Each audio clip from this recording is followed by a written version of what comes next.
اشوک اعظم ہندوستان میں موریہ خاندان کا تیسرا بڑا حکمران تھا۔ یہ موریہ سلطنت کے بانی چندر گپت موریہ کا پوتا تھا۔ اشوک 300 قبل مسیح پٹنہ میں پیدا ہوا۔ یہ 268 قبل مسیح ہندوستان کے تخت و تاج کا مالک بنا۔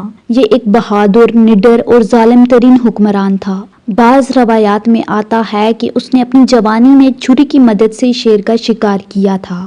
اس کے ظلم اور بربریت کی بے شمار داستانیں مشہور ہیں۔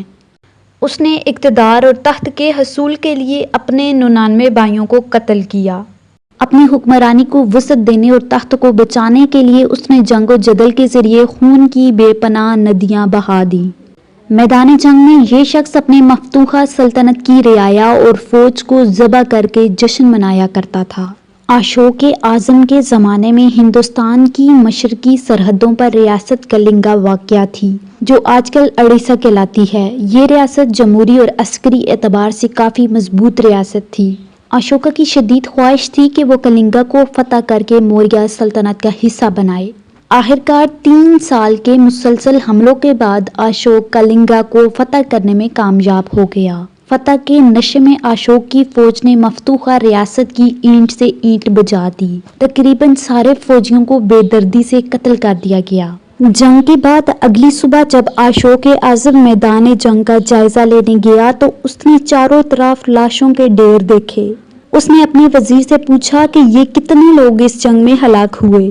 وزیر نے تفاخرانہ لہجے میں جواب دیا، عالی جاں، جنگ میں تقریباً 1 لاکھ لوگ جاں بحق اور 1 لاکھ لوگ زخمی ہوئے ہیں۔ جب اشوک اعظم نے سنا کہ اس نے اتنے لوگوں کو قتل اور گھائل کیا ہے تو وہ پریشانی کے عالم میں زمین پر بیٹھ گیا اور رونے لگا اور کہنے لگا، میں نے محض اقتدار اور طاقت کی ہوس میں اتنے لوگوں کی زندگی اور ان کا سکون چھین لیا۔